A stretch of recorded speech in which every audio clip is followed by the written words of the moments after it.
Welcome, everybody, to this very special roundtable discussion we are tentatively calling Old Guys Yelling at Dice.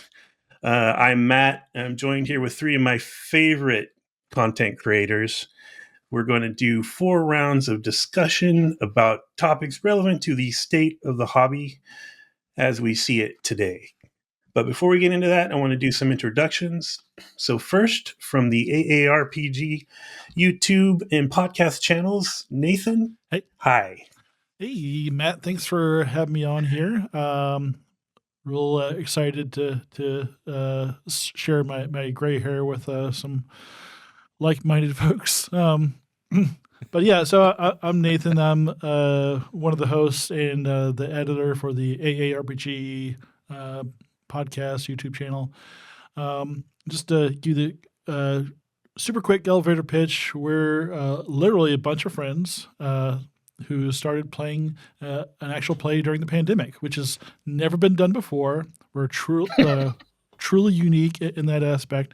But besides that, we are most of us have been playing together since either high school or college, over 30 years ago. These are my ride or die. These are the folks that I've been to, weddings, funerals, kids and unweddings, and all the ups and downs that life has to offer. And our bond is super strong, and there's no one else I would rather play these games with. So these are the folks I get to play with every Tuesday night. It's a regular game. We just happen to record it and edit it for other people who might like our weirdness. Awesome. Thank you. Well, welcome. All right. Next, I'm going to throw it over to the host of the Upturned Table YouTube channel and podcast, Jeremy. Hello. Yeah, thanks for the invite, Matt. And so Upturned Table grew out of an audio-only podcast by some expats in Japan. So basically everybody involved in the channel is living in Japan from somewhere else abroad. And it's kind of, that weird being in a foreign country, the close relationship and the bond you have, over your hobbies is a lot more intense. So it kind of inspired us to want to share that. And so that's where Upturned Table came from. And we do actual plays and unboxings and just all sorts of things with the hobby, and kind of cover all sorts of tabletops, so board games, TTRPGs, as well as like kind of ancillary related media. So books related, or also lore videos. So we did a lore video series for Mutant Chronicles. So and it's been it's the original audio podcast started more than 10 years ago. So it's been about 5 years as Upturned Table. So still going strong. But so, and kind of how we brand it is tabletop everything from everywhere, because we want to include as much international content as possible, not only focused on North America, even though it's an English language podcast. All right. Thank you very much. Welcome. Nice. And last, but certainly not least, the host of orcusdorkus.bsky.social Shenanigans and the Titterpigs YouTube and podcast, Scott. How are you doing? I am doing excellent. Thank you for inviting me to this. And so I guess I'll, give a little introduction about myself, including that. So when I decided to do the YouTube channel, orcusdorkus RPG Shenanigans, I noticed that there was a vacuum of old guys with opinions. So I figured no one else was doing this, and I decided to fill that vacuum with that channel. No, it was essentially just my love of role-playing games, and I figured that this would be a wonderful thing to just kind of spread a bit of information outside of games that most people are playing, which is exclusively 5th edition, and nothing against it to a certain degree, but just wanted to spotlight that because it seemed like everyone that I spoke to were just unaware of this.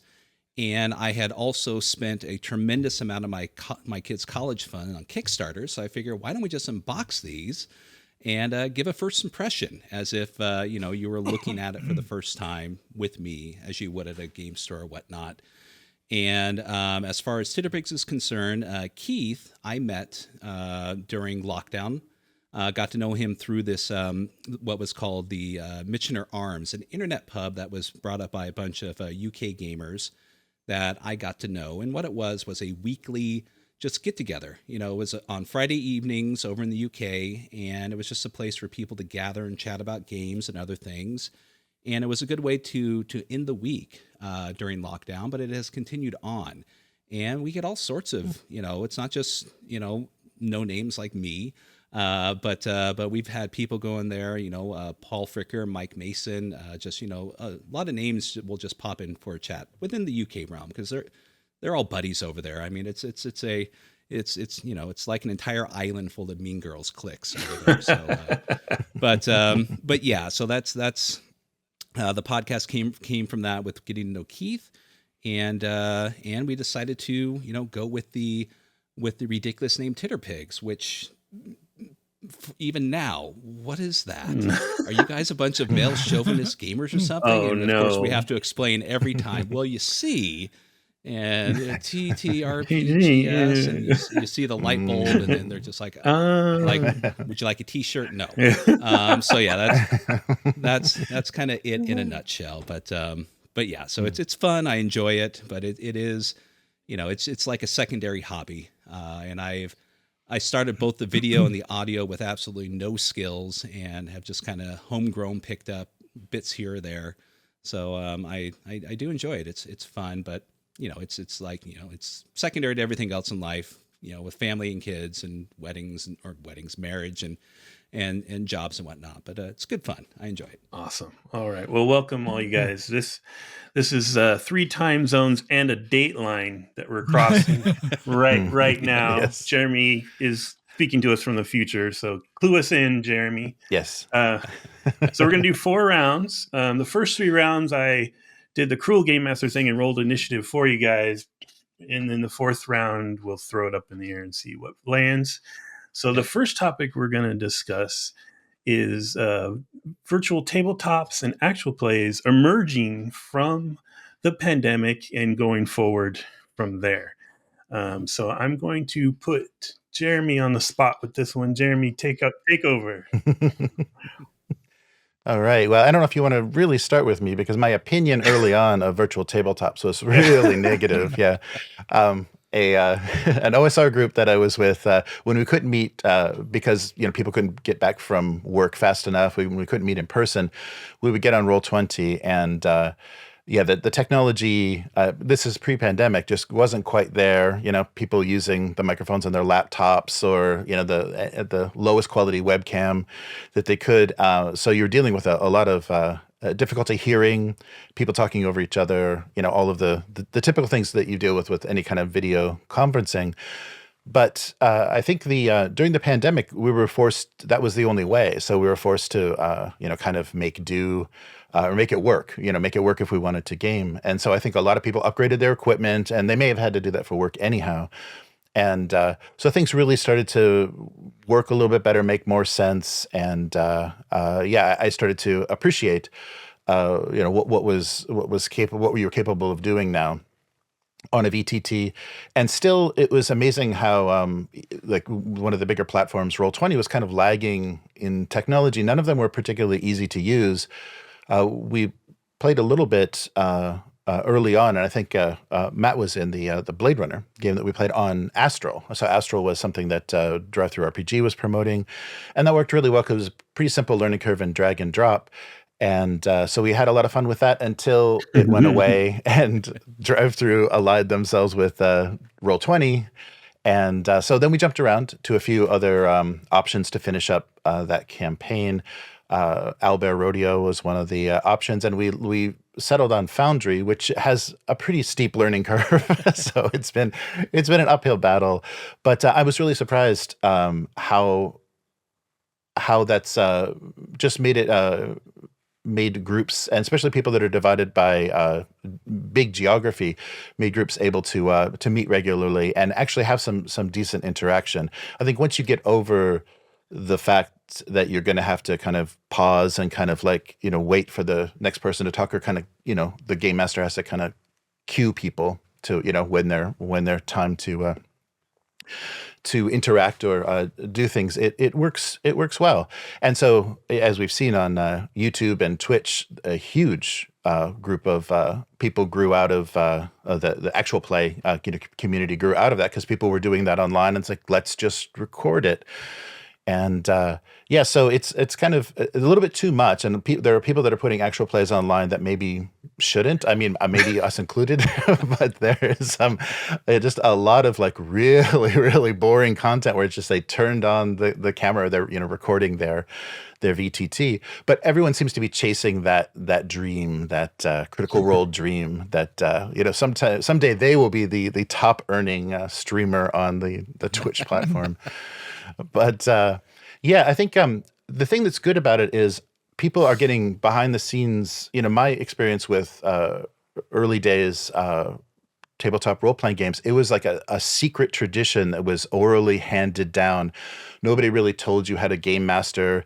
You had to be let into this, situation where someone was going to, run things, and you would learn from them. And this has kind of demystified a lot of that. And you can see a really wide variety of how people approach games, what they want to do. They just want to screw around and tell jokes, or they really want to get into their character and do a voice and have tears in their eyes. And, you can really see a vast variety of things. And I think that opens up the hobby to a lot of people that maybe had different expectations or were turned off by what they saw of OSR or the few little moments in Stranger Things or E.T. where they're like, that's what that is? I don't know if I want to do that. But I thought it was, it's been interesting. And without it, I don't think I would have had the connection to Matt and Will and Terry, the group that we're currently running a bunch of great games with. And it's really been nice, because the group that we're dealing with face to face in Japan, sometimes they decide just to go home. So that's the only bad part of an expat gaming group, is sometimes people just disappear. They're not dead, but they're not around anymore. Yeah. So that's a bit difficult. Yeah. So that's been my experience, and I'm surprised that I came around as much as I did, because I was very anti that technology, because the value and the kind of satisfaction of returning to tabletop gaming was the face-to-face experience and drinking together and just the camaraderie. Yeah. I mean, I think I'm kind of like one of the, like a standard case file when it comes to virtual tabletops. I've done the whole, I'm into it 100%, spending hours and hours preparing games and creating maps, and then suddenly making the turnabout of like, I just want something simple like Albert Rodeo, where I can just throw a map on the screen. I can throw a little cloud cover over it if I need to, and not even needing a die roller, just something that I could share with relative ease. But that's a little bit simpler than, or a little bit more gaming centric than just like a Zoom whiteboard or something. But my initial introduction to them before the pandemic was fairly interesting, because I discovered Fantasy Grounds about the time that my son was getting into D&D. And I wasn't using it online. I was essentially hooking my laptop up to a monitor at the table for maps and tokens. And so it presented itself as a nice way to, share handouts and imagery and stuff to them. Whereas, rather than print out copies, or if I didn't have a map or something like that. But really didn't get into VTTs again until right around the pandemic. I had done a couple online. I did a couple online cons for fun, but just really wasn't my thing. But then that's where, my ADHD kicked in, of like, oh my God, this is fantastic. And then just went in 100%. And just like, I'm very, can be very scatterbrained and disorganized, but I'm also that one type of version where if something interests you, you focus on it 165%. So I would be fine detailing maps and whatnot and handouts to like right before we play the game, and then just like, killing myself doing this. And I know a lot of people who kind of did that. But the aspect of it, I agree with you. It's just the big thing about it is bringing together people that you otherwise would never have gamed with in your entire life. or maintaining contacts with friends and family that you can game with. I mean, those, like with you, Jeremy, someone heads back to the USA, you can still game with them online. Like with the AARPG podcast, old friends, you don't have to haul your ass to someone's house and drive home in the cold or go to a game store until closing. You can just, sit down, put pants on if you want, and play a game, and just don't stand up. So I'm not opposed to it in a certain way. I do see the merit of it, as far as opposed to gaming in person. But I've been doing it for a while now, that you start to acquire a skill set. Like there's two different ways to play games, at the table and online using a virtual tabletop, and they're different. And you can't conduct yourself the same way you would at the table, both player and GM, as you would online using, a VTT and a Zoom or something like that. As you mentioned, people are going to talk over each other. People's sound are going to cut out. Time situations. You suddenly realize you've been sitting for 3 hours, and my God, people are being polite and they haven't gone to the bathroom yet. Especially running games for people in the UK, they won't tell you. Suddenly 5 hours go by, you're like, why are you squirming? Oh my God.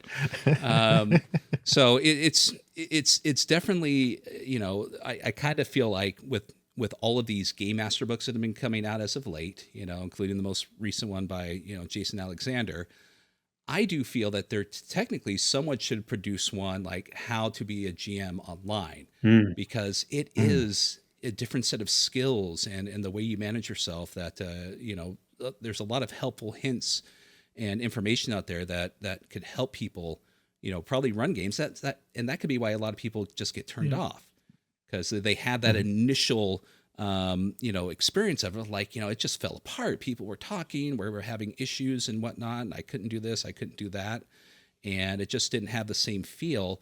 Well, you can kind of get that feel if you just kind of know how to conduct yourself, if your players conduct themselves, you open a line of communication, and it can be a lot of fun and a lot easier in certain aspects as opposed to running a game at the table.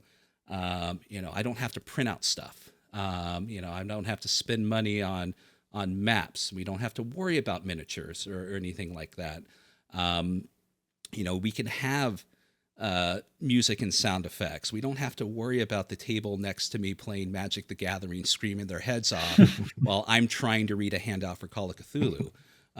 So it can be overwhelming, but again, there is so many out there now that will complement your technical aptitude.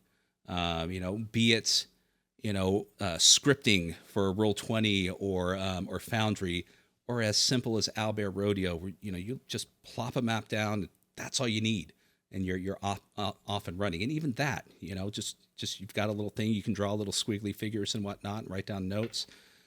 And it's I'm glad that it boomed the way it did during the pandemic. I would, trade that for the pandemic not happening, but it is one of the things that is kind of like a positive effect that came from that, and still has its effects today. I've made wonderful friends playing virtual tabletops. I mean, all the people that I know that are coming to Gen Con are flying over from the UK again so we can all hang out. And that would never have occurred at all if it wasn't for, online gaming and virtual tabletops. So I'm very fond of it. I just kind of, I wish that there was just if one of them would create an easy way to make a character sheet for the game you're trying to run. That still hasn't been perfected yet. If you're not someone who can script something for a particular set, it's very difficult to sit down and just, okay, I want to run a game for this obscure game and make my own character sheet. It's a bit of a fumble around. But one more thing I'll add, though, is the only negative thing I can think of that has occurred from it is kind of like spell correct and contact phone numbers on your phone. It has dumbed down a lot of people in regards to rules. You could sit down and run a game of Warhammer Fantasy, which has a lot of crunch on Foundry, and the people running it, all they need to do is click, and they could play for a year and a half and still have no clue how the rules work. So that's kind of a detriment to it. So, but I've babbled on enough. So. Nathan, how about you? I have thoughts. Yeah.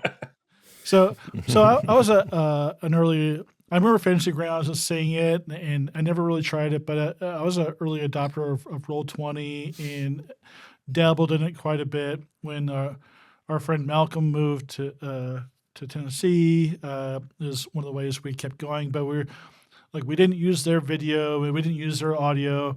I already had some recording equipment, so we had him on a laptop and with me with an audio interface and a couple of microphones on the table for everybody else who could make it. And we did, and if somebody couldn't show up that one day, they would hop on there too. And for that, I really mostly used it just for like handout type stuff. And that was a good use for it. And I was all about it. And when we started doing talking about doing the actual play, I bought the module for Alien for Roll20 because that's what we started with, and that's when my love for VTTs kind of started to like wane because I was running the game and I was the editor. So there's kind of two things that kind of ruined it for me. Is one just how slow it was. So Alien is a horror game. It's a very mood centric. And just going from one scene to another, rolling dice, there's lag. If you clicked again, sometimes it'd roll it like a bunch of times, and it was just a little wonkiness from the technology. And when it came to some of the things that are seem cool, like fog of war and line of sight and all that. It's like, okay, well, can you see that? No, I can't see that. Okay, let me undo this. Oh, can you see it now? Yeah, I can see it now. And then my buddy Sean's over there going like all the way across the room. It's like, no, don't go over there yet, because then you'll see the thing you're not supposed to see yet. but he's got control of his token. So, I mean, there's a lot of stuff that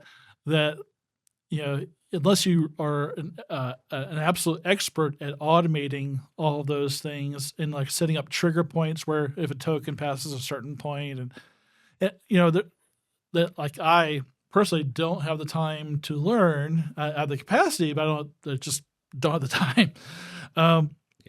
That kind of got in the way, and then trying to make an engaging actual play show that flows. All those things I talked about before is all stuff I have to like edit out or find a way to clean it up so it doesn't. So this person's just not listening to us click around for 5 minutes. And it's just So I've gotten to a point where I am always looking for things to streamline the whole production of the show and also make it more immersive. For not just for the audience, but for the players too. So I've kind of like tried to pull away from the VTT. The dice, sometimes they'd roll the same thing if you clicked them too many times, and it's just weird things like that. So I've kind of forced everybody to go to rolling the dice in front of them. They're my friends. I trust them. We don't care if somebody rolls a critical fail or something. It's actually kind of fun to fail, and then you actually have the sound of the dice rolling, and it feels like you're at the table when you're listening to it. So I like that feature, that feel. And after talking to another set of our podcaster friends, Pink Fohawk, they have an excellent Shadowrun 2E podcast. Ben, the GM for that, does a mood board. So I think they use Roll20, but really all he does is he uses the fog of war to uncover certain things that kind of say, okay, it's raining out, so he'll show a picture of a rainy street and just things that the players can look at that kind of give them a feeling of where they are in the story. But no maps, none of that stuff. No dice rolling. Well, actually, I can't remember. No, they roll dice. They roll physical dice too. So it's really I like the whole mood board concept, and you can use a VTT for that, and that's actually, I think, a good use for it. And talking back to Alba Rodeo, when we started this new Dragonbane story, that's what we started. I tried to emulate the whole mood board and having the NPC character pictures from the adventure book in the mood board, so they could, when they're talking to the NPC, they can see what the NPC looks like, stuff like that, rather than maps and dice and walls and all that stuff. Yeah. Yeah. Yeah. I started utilizing that when I started symbolizing, things and kind of moving away from this intricate preparation I was doing, and kind of came across similar what you just said, just like went from these intricate maps where I'm just moving them to scenes. Like here's an image, and granted, I may throw a couple tokens onto this image if there was combat, depending on that, or there would be a cutout picture of the NPC. But it flowed so much easier, as opposed to this, what would be the equivalent of a dungeon crawl board game. Okay, let's move your tokens here, move your tokens there, and no, Bob, no, let go. That all that nonsense. But I really like that, and there's a lot of my friends who have done that with games, and even those that do have a dungeon map within the game. It's just like it used to be, when we were kids. You never saw the map, you were sketching it out or drawing it on graph paper or something, and and the scenes were going on in your head. And same thing here, they were just describing the dungeon. You had a general idea, and if you wanted to, you can keep tabs of it. But the only imagery is just maybe a scene to provide ambiance, or if there's something within the game that just kind of give you a general idea. If the description may be a little bit hard, and the game just flowed so much smoother, because I think that's the one of the big things about VTT is just time management. Yeah. It can really come to a giant stall with all the technical glitches. So I wasn't being rude in texting anybody. I was looking up a VTT that I backed on Kickstarter on my phone. So there's a new one called Alchemy. And Alchemy. And that's kind of what it seems like it's trying to do.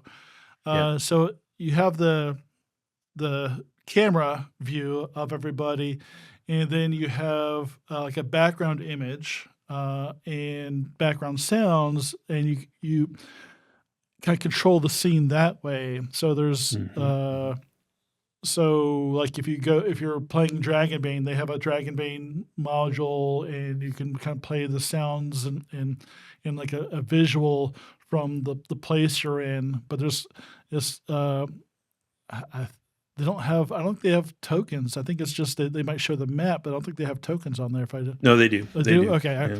I brought it up once, and I haven't. I paid for this thing, but I haven't actually used it in an actual thing yet. But you could stick to just kind of the more of the background visual and sound of a scene if you wanted to, and it's kind of like a smarter view board. It did seem to be a little bit resource intensive, but I like the idea.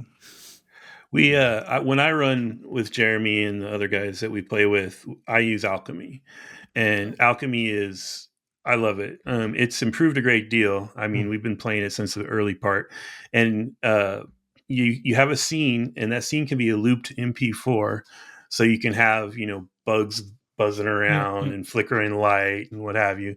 They have a great suite for sound effects. They have actions you can set up, so you can kind of have like a soundboard if you want. And they have the tactical part. If you really want to do that, it can layer a tactical map basically behind the scene and just switch your players to that if you need to. Okay. We played Deathmatch Island not too long ago. had a blast, or at least I did. You tell me, Jeremy. Yeah, It was great. No, it was very fun. He said, mm-hmm. Yeah. Mhm. And there's nothing tactical about that game at all. So it's all the atmosphere, and Alchemy was perfect for that. Yeah. Mhm. Mhm. Awesome. I think we're all in agreement before we, move on to the AP question. I think we're all in agreement that the new one coming from WotC, or the proposed one coming from WotC, have absolutely zero interest in the stop motion Baldur's Gate 3 tabletop simulator type of VTTs. That's just work. That's just too much work, too much nonsense, and I kind of feel like that's being made in a bubble. Most people would say that looks pretty. I never want to run a game using that though. So and the sort of video gamification of it, I think, ties into what you were saying earlier about some people just don't learn the rules, right? Mm-hmm. It's just point and click, and there you go. Mm-hmm. Perfect for 4E. Yeah. Did we have more? Or MC? Oh, sorry. Or MCDM. Otherwise known as 4E. Sorry, go on. No, I was just going to ask, did you guys have more thoughts on the actual play side of it, or? I was looking at it and just kind of, there's, other than just the general opinion that yes, Critical Role had a major impact on role-playing games, around the world, blah, blah, blah, D&D, 5e and whatnot, biggest game in the world. But there's two things in regards to actual plays that I kind of look at personally.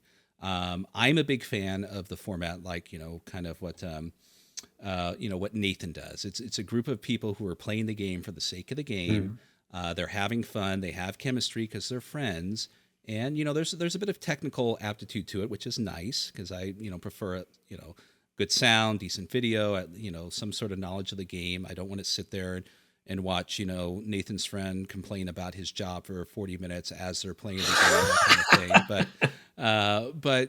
But there's this new, I wouldn't say new, but there is this kind of this ever growing aspect to these highly produced actual plays that become more of like a play. It's not the game is secondary or third. It's just this basic foundation for a bunch of, theater improvisational kids to get up and show their acting chops and improvisational skills as they roll a bit of dice and they dress up and nothing against it. It looks wonderful, but it is so far away from what role-playing games are that they just kind of they almost seem more like this highly glossed promotional sales tool. More than anything. And I can't watch those. Whereas, so even the ones that I enjoy, I feel like, one of the things, if I'm sit down and I'm listening to or watching an actual play, and at the end of it, I have no idea how to run the game or have a general idea of how the game works, then to me, it's kind of like almost, I wouldn't say useless, but are they playing the game? Because a lot of the ones I'll listen to, especially if it's a new game, is, well, I'm going to sit down and listen to it and see if they can help me figure this game out. Because, I've read Conan 2D 25 times. I have no clue what's going on. Maybe these guys do, and they can teach it to me. And that works, 9 times out of 10.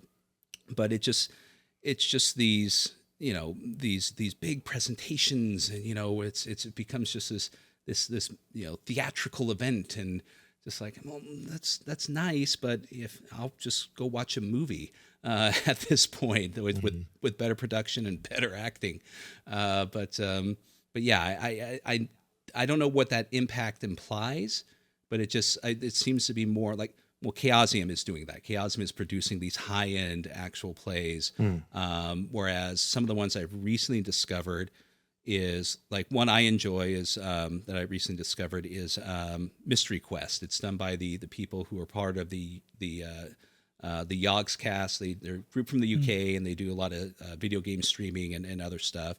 But it's just a group of 4 people sitting around a table, playing a game, and it's good production and it's good sound. It's not just, four schlubs at the dinner table, but they're playing the game.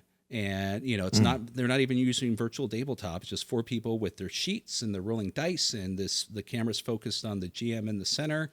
And it's just like any other game you would play with people, just with, better backgrounds and better lighting. And, they've done Mork Borg, they've done Call of Cthulhu, and those are the ones that I enjoy the most. Is just, I know that they're there to play the game and enjoy it, and they're not, peacocking for the camera. Mm-hmm. Yeah. Yeah, I think I saw it was when G4 TV was trying to make a comeback onto the internet. They did an actual play series, and I don't remember what it was called, but some of their hosts were involved in it, and they literally took it too far, where the DM was standing the whole time in costume, and every time the character was going to interact with an NPC, they stood up from the table, which was a long, like single-sided kind of banquet table, and walked around and entered this middle space and stood and performed the scene. So it was really strange. It just instantly moved into experimental, community theater or something. They really took it a little too far, but it was people that wanted to perform. Yeah. So why not step around the table and get into this actual spotlight, not just spotlight time. I actually, what, like I can't really relate to that specific type of thing. But I can think I can kind of feel like where this is coming from. Because I'm going to get to my own little mental problems here in a second here, but there's a lot of different styles of actual play, and one of the things that I hear all the time is when people are when we're asking about actual play, a lot of times the default they're thinking about now are the video streams. Seems to be the new default. So if somebody's like, "Hey, what's a actual play?" I produce a video, an edited video podcast, but I don't watch them. I listen. I prefer to listen when I'm in the car or doing something else. That's what works for me. How I got roped into doing video, I don't want to get into it, but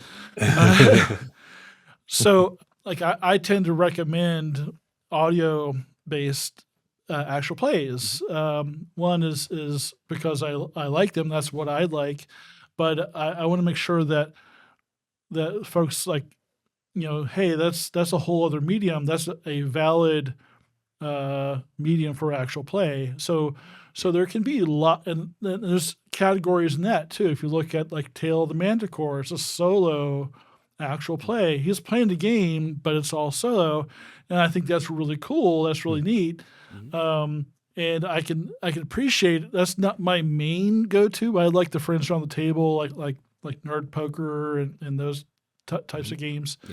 But it's really well done, and it's engaging, and he like lives and dies by the dice, which is pretty cool too. And then on another fork or branch, you've got dark dice, which it took me a while to kind of get my head around that, what he was doing, until I kind of heard Travis what his process was, and I used to watch him edit on Twitch sometimes. It's like, okay, like now I get what he's doing. They're playing the game, but he's actually having actors re-record the lines from the players, which is now that makes sense to me. It's like, okay, I can appreciate what it is, because like the sound design is great, the music is amazing, but when I first heard it, I was like, oh, what is this? It's like there's like I don't hear any dice rolling. Is this actually an actual play? And it's a very different type of actual play, but yeah, that's. I want to still kind of. I'm a big umbrella guy. I'm going to say, okay, that's an actual play too. That's a valid form. Live streams are valid. The big productions, which are neat, are a completely different kind of thing, and definitely, I think why that's happening is people want to express themselves, and they want to take one thing they love and merge it with something else that they love. Hmm. So they might love role playing games, but they always want to be an actor. So this is where I'm going to come in with my deal is I wanted to be a sound designer. I want to design sound effects for feature films, and I started to go down that route. Didn't work out, and now I'm back with doing a podcast with my friends. So I now have this way to express that need to create weird sounds. And since I kind of control all that stuff, it's like, okay, I'm going to spend a week on the dialogue and a week just mess around with sound effects. And that's a whole other creative fulfillment for me outside of just playing a game with my friends. So, and like, I think I've said this before, but if the podcast went away, that's fine as long as I get to play with my friends still. And I can find other ways now that I've kind of re-engaged with this sound design, sound effects hobby. I've got other ways I could express that. I guess kind of what I'm wondering with folks doing these more actor approach actual plays, is our actual play sustainable? Are they going to? Is that something people are going to be watching 5 years from now, 10 years from now? If that all goes away, do they still have the resources to kind of engage in this other thing that they really love, the acting part of it, community theater, other things, or maybe they'll get discovered and they'll be working in Hollywood. But anyway, that's a long rambling thought there, but that's. Oh yeah. No, that was good. I just wanted to add real quick, like what you were saying earlier, I enjoy listening to them primarily as well. I say this sort of derogatively, and I don't mean it that way, but I usually avoid head in the box videos like we're doing right now. Yeah. But with Nathan's show, you can sense that chemistry, and so it's great. I listen to it. Sometimes I watch it, but mostly I listen to it. Sweden Rolls comes to mind. Yeah, they're I on like them. 100% audio. Yep. Love them. And then Jeremy, like, we will do a live stream of our games. And you correct me if I'm wrong, Jeremy, but I feel like we kind of do that because we're going to play anyway. And then the good ones, or at least the ones we're really interested in, you will take them and edit them into this 100% visual, but no heads and boxes video with all the ums and bathroom breaks removed. And those actually are really popular with a certain niche of people. Like we did it for Blade Runner and the Dragonbane starter adventure, and those went over really well. Yeah, the interesting thing about those, Matt, is in the comments, people aren't talking about the game or the system or the mistakes we made. They're talking about, oh, I can't believe that happened to that character, and I was so surprised. Like, they're really engaged with it. I think because you guys inhabit your characters so well during the games, they really get immersed in what's going on with the character. So if there's an NPC death or something happens, they comment, they write about it in the comments. And I think that maybe is part of the thing that Critical Role captured, is they got people like, parasocially invested in these performers and these characters, and they wanted to draw fan art and think about what their lives were when they're not playing. But yeah, I think people engaged in the characters, and it was nice because we weren't playing the pre-gen NPCs. We were playing original characters that you guys invested in. So I think they would have played differently than if you were just doing something standard from the box. Yeah, I just want to add to my additional comment. Considering the name, or the name slot, old guys yelling at dice, that I do agree with Nathan that even something that I don't really enjoy is still valid. Yeah. I would never say, hey, you were wrong for enjoying the people who dress up in plastic ears and color themselves green and do actual plays. That this is not, that this isn't a valid form. I'm very keen on saying, and I wish other people would do this more in the hobby. just because I don't like it or it's not for me doesn't mean it's not valid. Yeah. And I see enough of that online that I just Oh, like yeah. to, clarify that. So technically whoever watches this and go, oh God, hey, there we go. There we are. Flowing logs. But there's there's worth in all of Yeah. it, and whether hey, you know what, if from this high production Call of Cthulhu presentation someone comes to the game store and they say, hey, can I join your Call of Cthulhu game? I saw this video. Boom, excellent. Or if someone runs a friend of mine's adventure and they're like, hey, I heard about this, where can I get this game? Stuff like that. It all interconnects. And it just if you enjoy it, great. If you don't enjoy it, that's fine. Just say it's not for you, but just don't piss on someone's parade because it's not for you. So that's a really good point. I have had to stop myself before because, for instance, Candela Obscura, I watched the first episode and I don't like that game, and I had to be really careful with how I chose my words. and when I've watched the regular Critical Role show, I don't really it felt overproduced to me. It felt managed, sort of reality show style managed. But that's not for me, and that's okay. Yeah. So that's a great Not point. Everything has to be for us or for you. No. Or, so that's All right. Well, I feel like we covered that. Okay. I'm sorry. Did you have one more thing, Scott? Or no. Cool. I was just agreeing. I feel like we nailed that one. And kind of dovetailing with that, our next topic is a big concern, I think, for most, if not all, online content creators for TTRPGs. We're going to talk about monetization, how you do it, what are the avenues, what are the challenges, is it worth it? So, Nathan, I want to have you kick this one off. All right. So, capitalism. Here we go. Sum it up.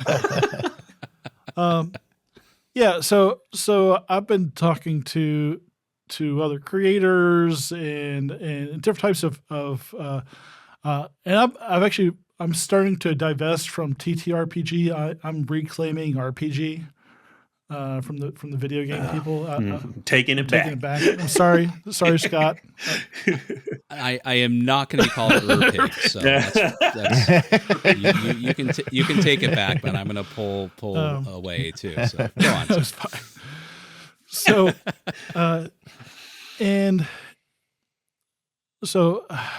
where do I start? There's with it depends on what your goals are. So, and we've talked about APs. We talked about, if you're making an AP, what are your goals? Are you like trying to get an acting job out of this after this is all said and done? That's nothing wrong with this, but I think as creators, we have to start being less starry-eyed and more start to be grounded. And if we want to turn this into a part-time gig, something that either pays for the hobby itself, so you can just continue to enjoy it, or supplemental income, or if you want it to be your full-time gig that takes you all the way to retirement, you kind of have to be honest with yourself and then work out and create a plan, which is something I'm not super good at. So I'm glad we're kind of in the spot where we can kind of fund ourselves and just take it as it comes, and we produce content when we have free time, and and that kind of thing. But people that are really serious about it, there are avenues to make money. So you're looking at live streamers. Twitch is probably the low hanging fruit. And if you think about it, so you pay, you need subscribers. So subscribers, they pay $5 to Twitch, and you get half of that.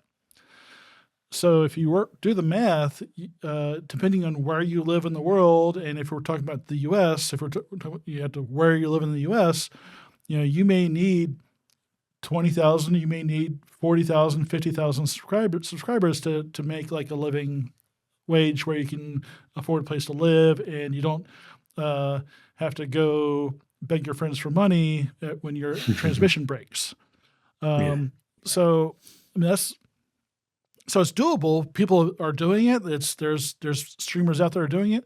But then the other anxiety I have about once you've put all the years in to get to the number of subscribers that gets you stable, how sustainable is that?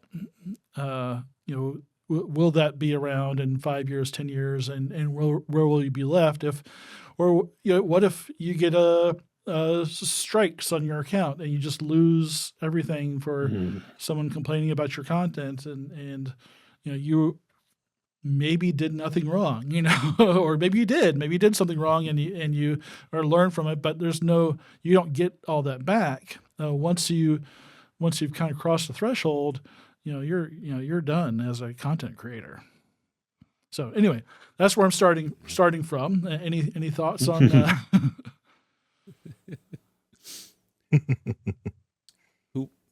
Yeah. No, I say no. Dive in, please, because I'm going to write someone's coattails on this one. Yeah, so I've been kind of involved in monetization since the early days of the internet. So I've seen a lot of like ways to make money online and the things that people used to have to chase.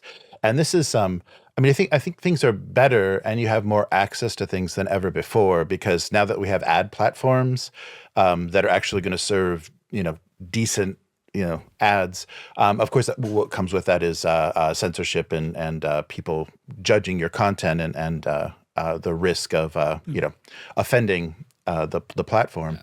But I think that right now there is a lot of opportunity, but you can't overestimate what you're actually going to be able to do. And I think for the most part, if you're spending time doing this and putting in a certain amount of hours, figuring out if you're paying for your own time or at least covering your expenses of the subscriptions, like your server space or whatever sort of subscriptions you would need, I think that should be that should be considered quite a compliment, because I think most people that are doing this are operating at a pretty big deficit, and hopefully they're piggybacking it on some other online business or something else that they're doing. But when you look at what everyone speaking about, like people being starry-eyed about it, when you look at the revenue, like Twitch reported like almost like $10 million over a 2-year period for Critical Role. But when you look at the overhead that they have, and if they're using SAG actors, if those voice actors, they need to be paid, and so the costs that they're running up against are significantly take away from that number. So someone that has finds an audience and has a kind of medium kind of popularity, I think could actually do better, per hour than that business. And plus they've incorporated and they're a publisher now basically. But I think that being involved in as many of those kind of ways to make money for your podcast or your actual play, YouTube channel, like Patreon or some of the other donation type services, having things available, like a Venmo, Cash App, PayPal, just for people to directly donate, is a good thing to kind of find out where your audience is and how they want to, approve of you, how they want to say, yeah, we support you, we want to see more of this. And I think we've got more of those platforms now than ever before. So I think it's a pretty great opportunity. We're not like chasing search engine results the way that we kind of did maybe 20 years ago. And so I think social media allows you to find an audience, and then you have the ability to let them contribute. There was an interesting thing when we were getting together and kind of renting a space for doing the kind of first iteration of the role play group here. We basically had a flat, like $5. Everybody kick in $5 and we'll pay for the space and order some pizzas. And, that was how we ran things. And somebody brought up an interesting point, is this: if you maybe don't demand that everybody pay per, per session, but just have a donation box. And I actually think you'll do better than if you'll actually be better funded, and the group will have more support than if you just demanded things every night. And I think that's what a lot of the internet is operating on now. Is if you're not charging, a paywall or a subscription and saying, this is what this is worth, this is what this costs, but allowing people to contribute at various levels, and even just follow you for free, but still, be actively supporting you, retweeting you, whatever on social media is also, a value, is also not monetary, but it also helps things grow. So it's a very interesting situation we're in now, but I think people, don't quite understand how they can fit into that, and also how, if you are serious and want to make it a career, it's not going to be fun, and you're going to have to make it a job, and you're going to spend 20% of your time gaming and 80% of your time marketing, promoting, purchasing ads, or tracking ad campaigns and things. So doing stuff that is not fun at all. It's really interesting from my perspective of kind of, trying to do content, like doing digital comics and animation and things from the early days of the internet until now, and seeing how you have the ability. I mean, just you can make money streaming, you playing a video game. That's like mind blowing compared to where we started in the late 90s. But and I think that's actual plays have evolved from that. People are just kind of like, this is our VTT session. We're all on cameras anyhow. We're putting it out there just as if you were streaming your video game session. If I could jump back in. So this whole new paradigm of the donation platform is great, and that was such a foreign concept to me a few years ago, and like I totally get it now. People, and the nice thing with at least with Patreon too, you can see how some of your favorite creators, if you have like somebody that you want to emulate, you can kind of see how they're doing, because it publishes how many subscribers they have and how much they're getting a month out of the subscribers. So you can really kind of like estimate it. Well, so, and that kind of leads to my goal setting comment earlier. So if this is really what you want to do, you want to be like, you want to emulate so-and-so and kind of be where they are. This is what they're getting, and then you can really dive down and look at how much they're posting on social media, where they're posting, and that kind of, and start to get a little bit smarter about how much effort it takes to kind of get to where those people are. So I think that's really cool. Again, it's one of those things where corporations being corporations, is that share what they're taking right now? Is that always going to be that share? Or are they going to have to adjust things every few years? And you're fighting for more and more subscribers to get to maintain where you were. So that's my anxiety talking right now. Like, okay, you're all going to fail. Just give up now.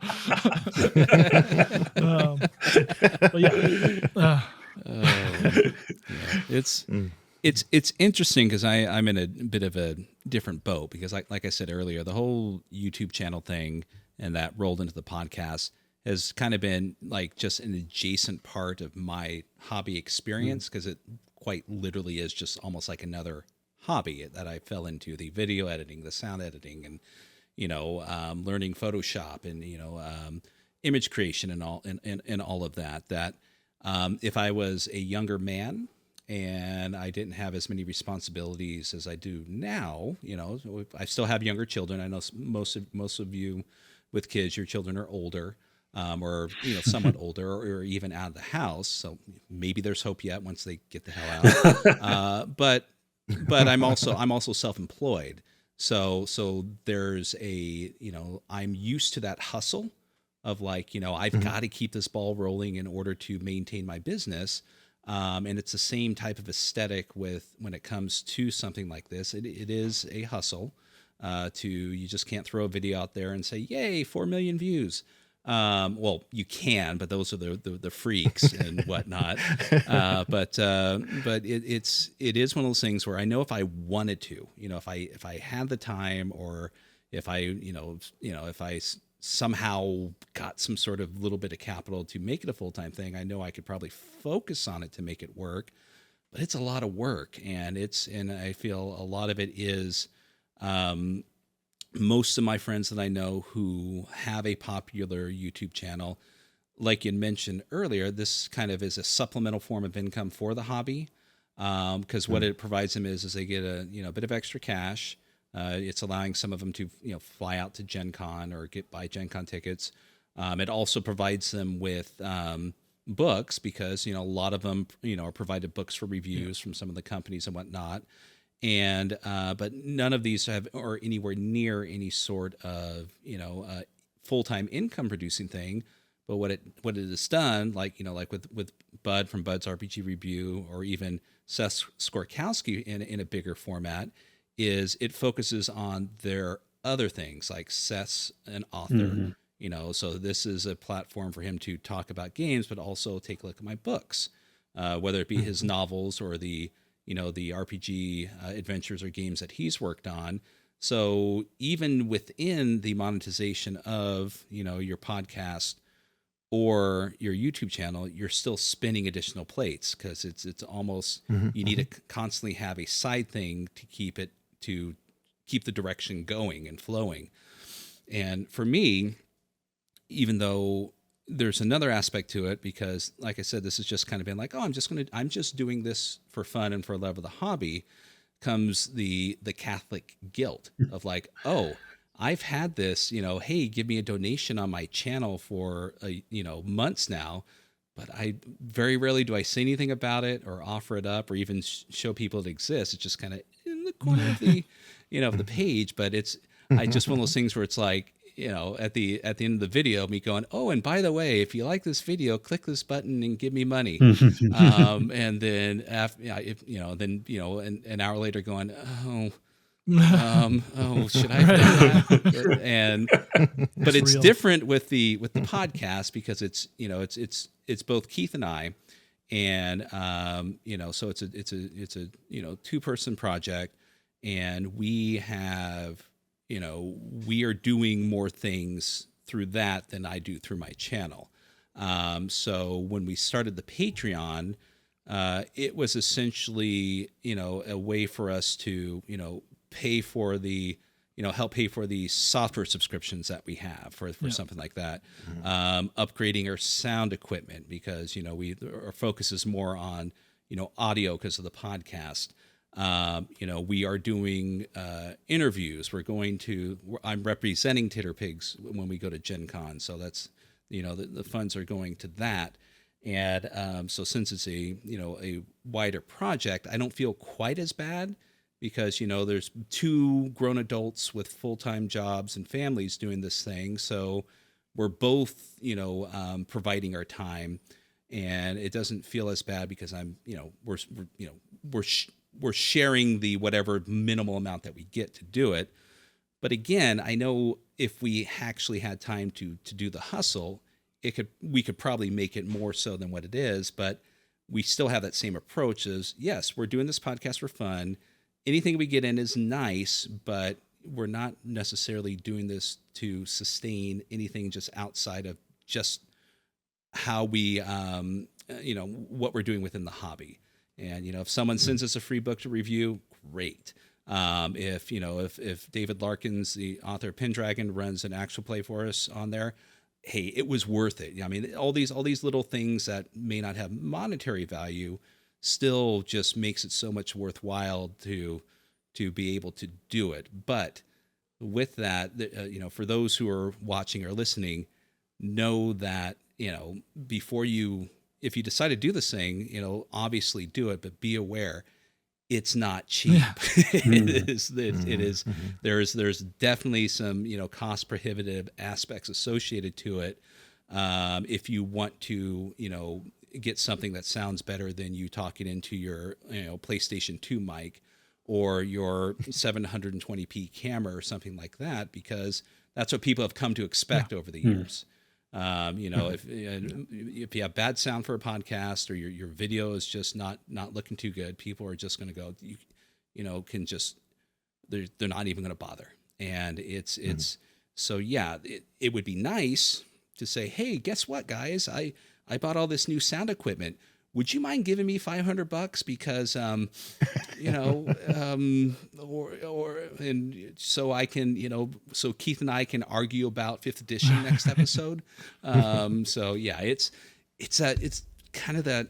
I guess I'm just not there. I know that mindset may be from the younger generation who are just like, hey, I spent money. Can you give me some? And people are like, sure, here you go.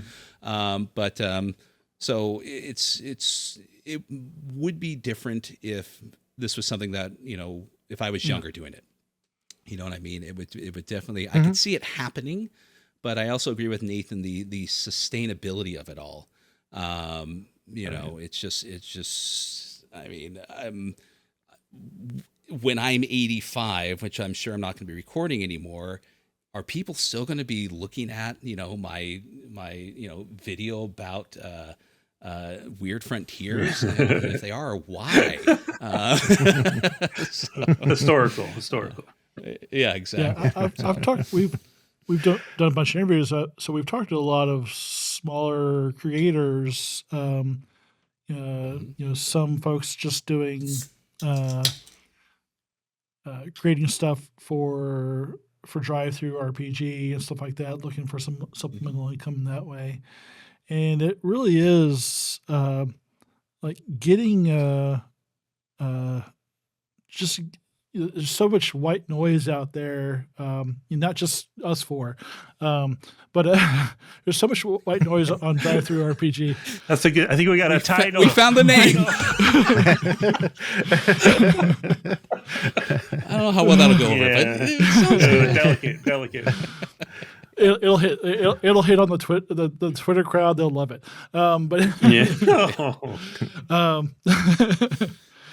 But yeah, there's just a ton of content on drive-through. And how does like one guy creating stuff? It could be the best stuff like ever. It could be amazing content, but if nobody sees it, if you can't get it in front of somebody and then somehow get them to talk about it to somebody else, it's rough. There's another guy we talked to who's doing kind of emulating like the dark dice model, and he's putting a lot of his just a lot of cash into doing that and a lot of hustle, but there's no he's got a plan, and he knows he's gambling, but there's no guarantee. Like nobody owes me or him an audience, So again, it could be the best thing ever, but if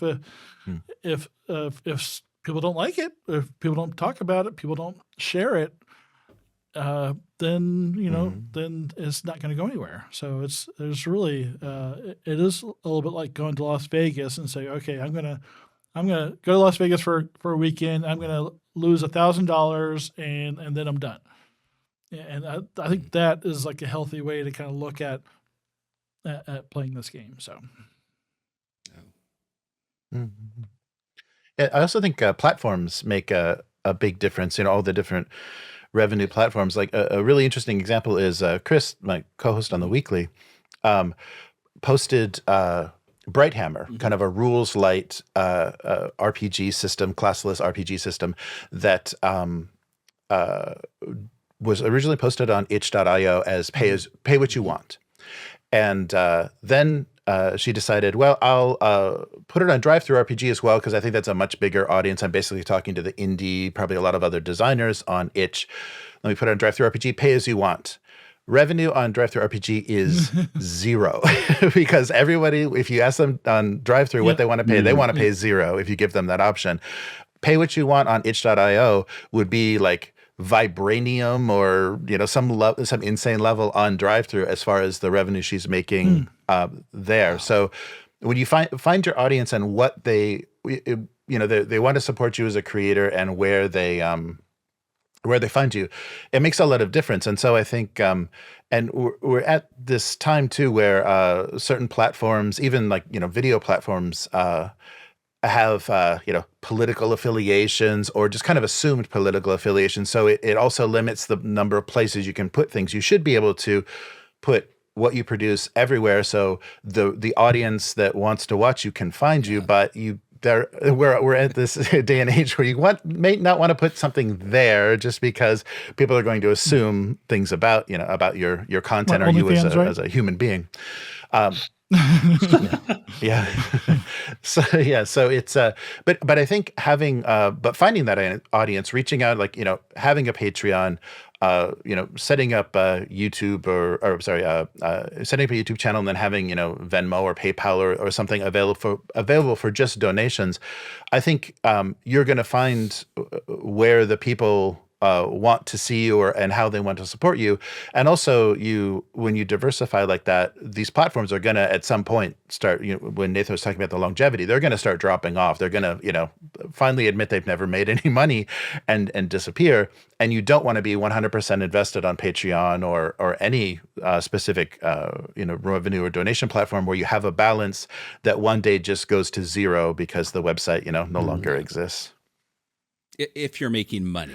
If you're making $5 a month like Keith and I, maybe you can wait a little bit. It's not that big a deal. But it's right. let me ask you guys sort of a follow-up question.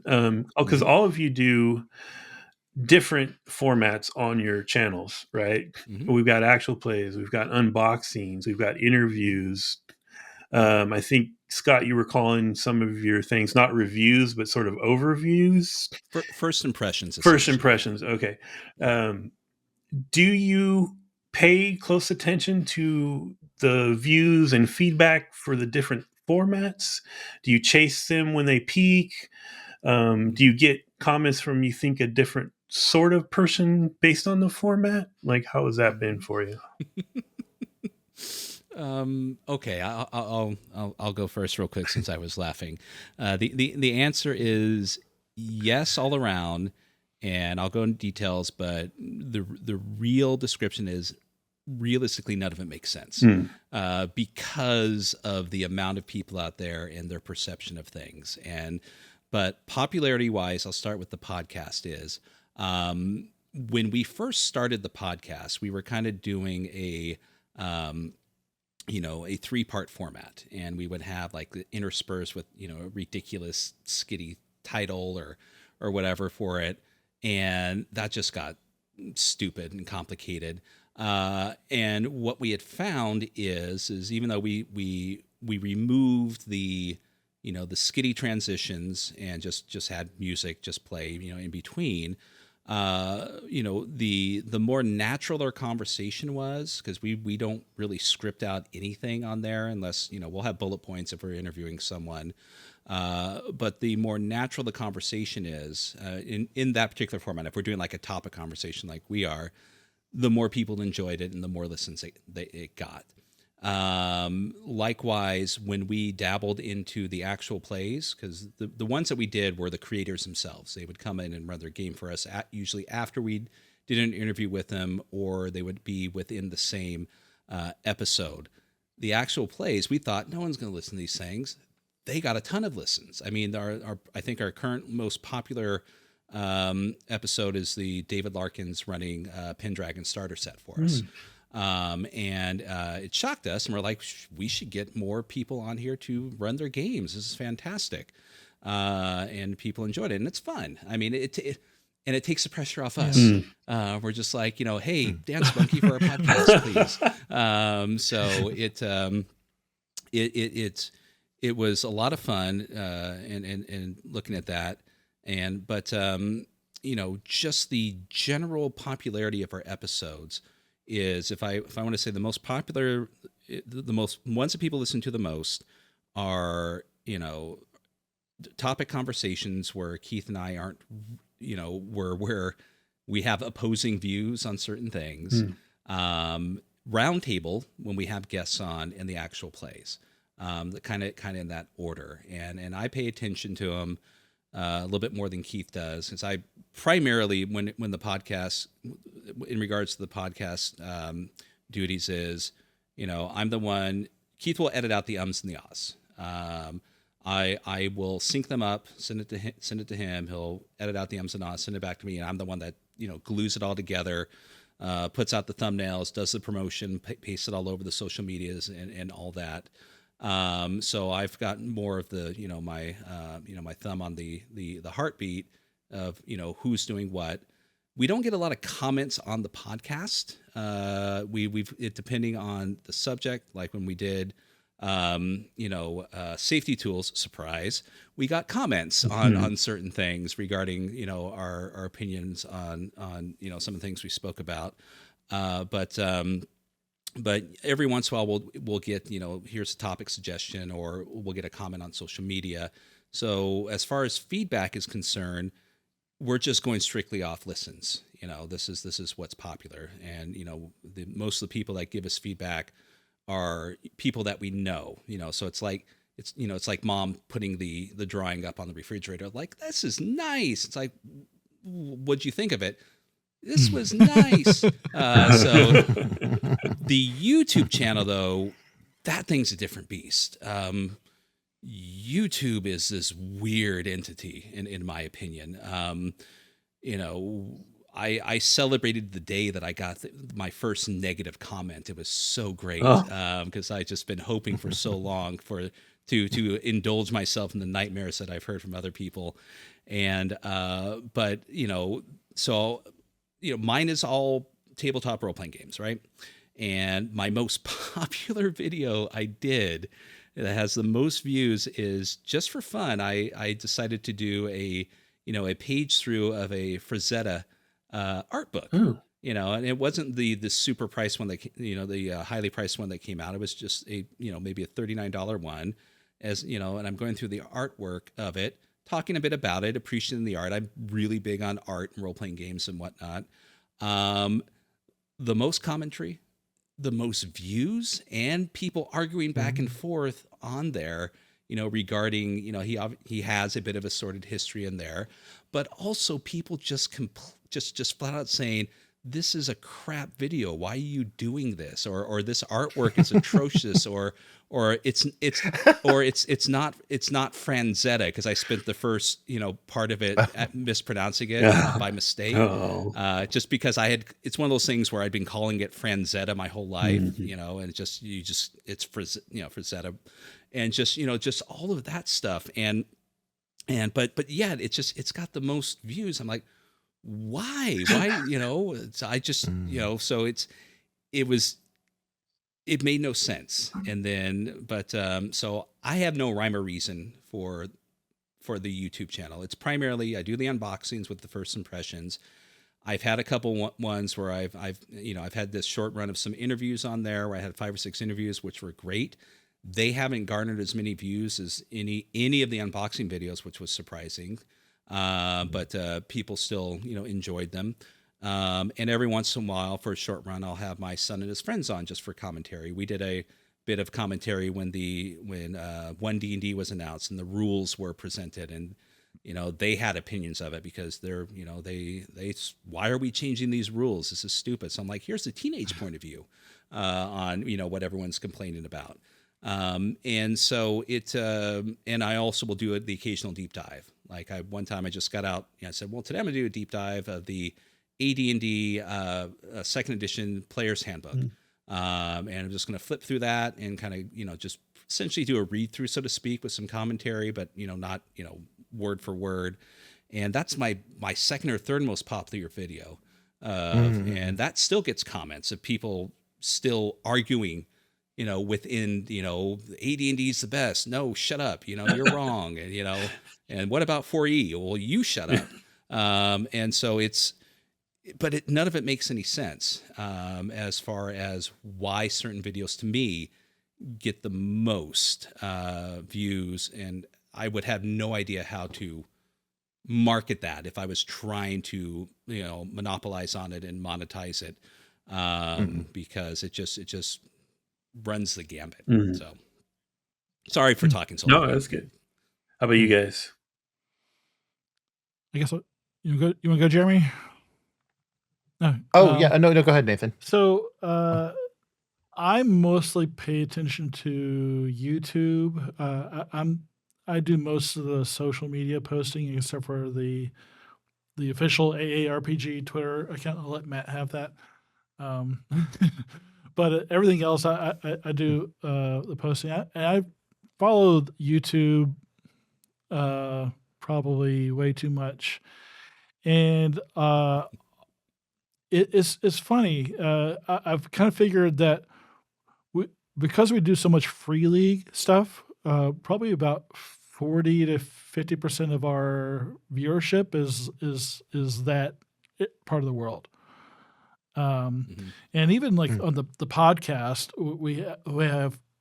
we hit the charts in like Denmark and Hungary and Croatia, of all places, like on the regular, which is super cool. Is one of the coolest things about doing this is having viewers like they're nowhere near where we live. But as far as content goes, we started with like Alien and Twilight 2000, those both free league games, and those did pretty well. And especially when Matt created these 10 to 15 minute rules videos that covered one aspect of the rules of Twilight 2000, like how explosives work, how ammo dice work, and that by far, like I can look at YouTube any time of day and there'll be like views on those, which is crazy. I mean, and we haven't done a new one in like probably like a year and a half, 2 years.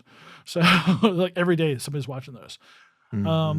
So I keep pressuring Matt to make more of those, but he hasn't followed through yet. But YouTube is very, very fickle. Like we had one interview with Andrew Gaska for the Alien book that did surprisingly well for, I don't know, in like a short amount of time. I was thinking, oh, it must be bots, but yeah, it was that was crazy. But as soon as we switched from Twilight 2000 to D&D 5e, our viewership, can I curse? Fucking tanked. It tanked hard.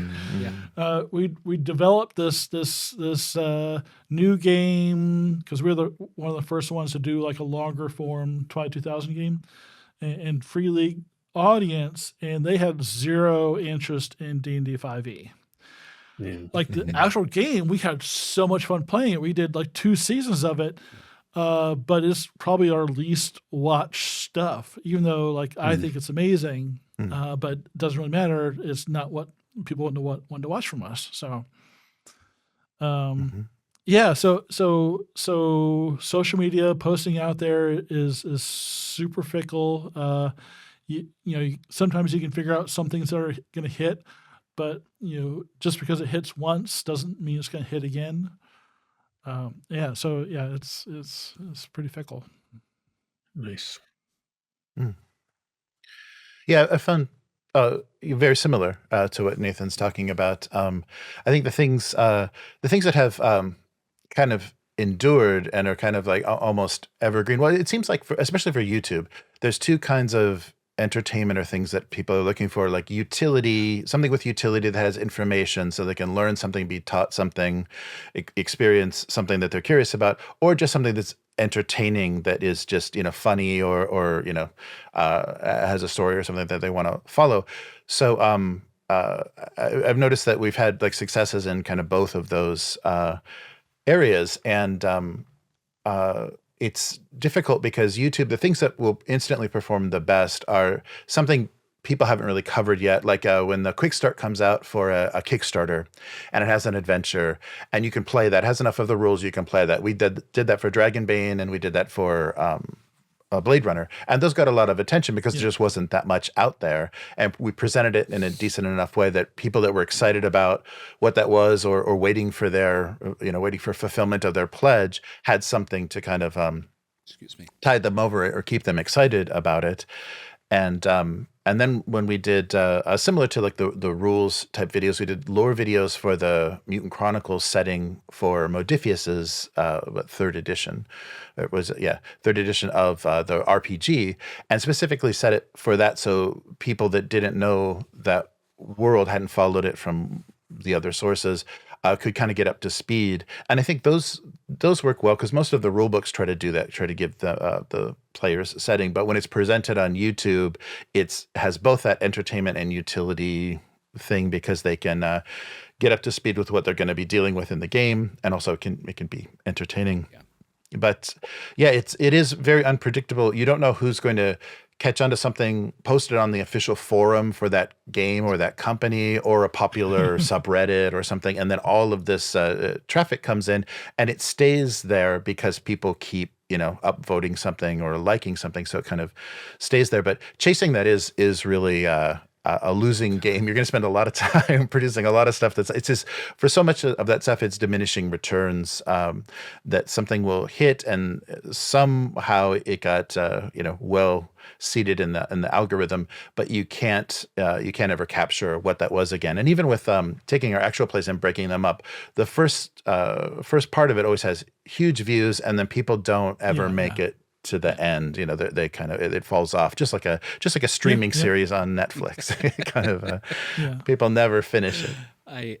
I did a I think when I got like 300 subs or whatever, I did a video, a kind of walkthrough video of my my library, my shelves.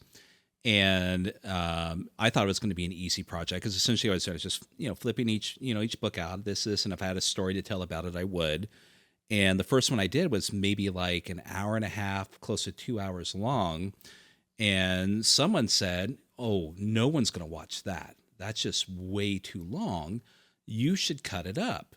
And I'm like, okay, well, thanks for the advice. So the following ones I did, I either put, I cut it up shorter and I put chapters in there.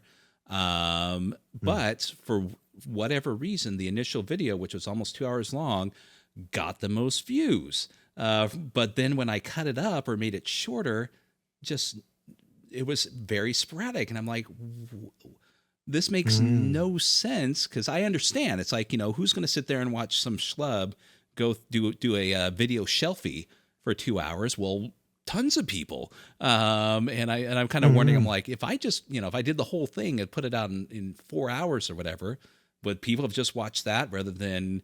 Because what I think what happened is they got to the end of that video, and then the other ones would follow. A short time later, they're like, I've seen the first one. Maybe I'll watch the other one. Maybe I won't. So again, it just I'm sure and I know there's people out there that make a career out of this. It's like it's like financial companies who are trying to predict the stock market to earn you money. There's people whose full-time job for some of these YouTube companies and businesses is trying to predict the ebb and flow of what they watch. And sometimes sometimes you can predict it, sometimes you can't. So it's just whatever people wake up with, and they have their coffee, sit down on the sofa, turn on, and oh, this recommended one looks good. And you click on it and you're like, okay, well, I'm good for today. And move on. Awesome. All right, guys, I think we're ready for topic 3. And I feel like we've kind of been around the edges, touching on some of this a little bit. We've almost gone there already in some ways. So we're going to talk about gaming with younger generations. So all of us here are game masters and players. I think we all have kids. So we're going to talk a little about gaming with kids, but not just kids, because we are people of a certain age, just other generations, younger generations. So we're going to go ahead and let Scott take off on this one. Okay, so we're at the get off my lawn part of this episode. No, I'm kidding. So people who know me, people who have watched my video know I am a huge proponent of gaming with kids. And then, we'll move on to gaming with, Gen Z and millennials and whatnot. But I want to focus on the kids for a moment. When my son, when he was about maybe 10, he was one of the reasons why I kind of got back into gaming full time, because I did the the break like so many people do, education, life, wife, all that stuff. So gaming kind of like, became secondary. But when he came up to me and with a character sheet and said, what have you been doing over there, son? We were at my daughter's softball game, and he comes spending time with his friends. He comes back, he shows me what he did. I'm all like, what is that? He's like, well, that's a character sheet for Dungeons and Dragons. Do you know what that is? I'm like, oh, let's take a walk. And then suddenly all these boxes begin to appear at the front stoop. So my son has ADHD, and he has a bit of anxiety. So it's the big thing that I found from it when he started gaming was it did create an opportunity for him to become more social with other people, become more comfortable about other people. And when I started to see this occur, I started to see some of the the benefits that people have spoke up since day one. This is not something new. People have always spoke about this just because of the popularity of it. It's more in the forefront of things, but it is definitely a way for people who may have anxiety or some sort of social issues or disorder, or even just generally communicating with people. It is an opportunity for them to express themselves through play and learn some of these skills, or at least find a way to express themselves both socially and creatively. And so that rolled into me going to the community center. I did a introduction to D&D for kids there. Got a bunch of kids who, I had a few classes for them. It was a lot of fun. Made me realize that, my God, I'm glad I'm not in education. Because it was a lot. But it was great. And then I would run stuff at my friend's game store around the corner. But I was very big in not just that, but just essentially promoting the aspect of play. I mean, to me, play in children is important. Whether it's sports, whether it's video games, whether it is tabletop role playing games or whatever. And because video games is a social aspect now too. Yes, you can sit at your computer and play your game by yourself. But for, a lot of, my son's generation, it was their way of communicating and maintaining social contacts, especially during lockdown. That's how they did that, because they couldn't do it during, online classes. So, so that kind of, that made me realize that this is a lot of fun, but it's also can be a tool. Now, I'm not saying it's going to go out and cure it. I'm not saying that it should be utilized solely for this. And again, like I said earlier, it's not for everyone. I'm not saying that if your particular child has a bit of, social anxiety, that this is going to fix them. It's, obviously case by case, but don't discount it. So with that, I haven't grown up. My children and his friends grew up with me running games for them. And that eventually rolled into them coming to their first convention at Strategicon, which was another social step for my son. He's now gaming with strangers he didn't know, which, again, helped him, kind of come out a little bit more. And also, seeing other people doing the same thing. So it was, I see tabletop RPGs and just games in general, board games too, as this not only is it something that I loved as a child and growing up and all this stuff, but it is also, there's so much more to it than I originally thought there was. And then that rolled into my son and his friends. Now they're making their own games. Now they're finding their way. They're running games with other people. They started a D&D club at their school that ended up getting over 100 kids in this club. And that just blew my mind. That 3 maybe in school showed up, and it's when I was younger, and of course due to the popularity of D&D. But what I found out is after a certain point in time, they weren't playing D&D 5e. They were playing Morkborg. They were playing Cyberpunk. My son, wanted to run Rogue Trader, and stuff like that. So they weren't just interested in 5th edition. They were interested in the game. the hobby itself. The glamour and glitz of Critical Role in 5th edition was lost on them. Fifth edition literally was just like a small stepping stone for them to go out and play these other games. And so there's definitely a big difference between my son's generation of people who are enjoying the hobby, millennials, and so on. Maybe because they discovered it at a younger age, because a lot of the people that I know who are of the Critical Role age discovered role-playing games in their 20s because of Critical Role. And so it was a different, there's a different, obviously different mentality depending on their age. So, so I'm a huge proponent when it comes to introducing and getting your children into role-playing games. It's not, you can say what you will. I mean, I'll still get, from neighbors around, what's up, dork? You still playing, the furry game with dragons, and I'll laugh, and then I'll slice their tire and key their car when they're not looking. But there's still that stigma, but still they don't really have a leg to stand on anymore when it comes to that. That's their inability and discomfort. There's no reason for me to feel any sort of shame or discomfort because I'm a 50-year-old gamer. It's just because, they don't understand and they're scared, so they're having their HP Lovecraft moment. I'm the Shoggoth. But I'll kick it off there. And then, when gaming with kids, beyond, 12, 13, 14-year-olds, millennials and whatnot, I'll pop in with a different opinion because I don't want to take over this whole thing. So, okay. How about you guys? Nice.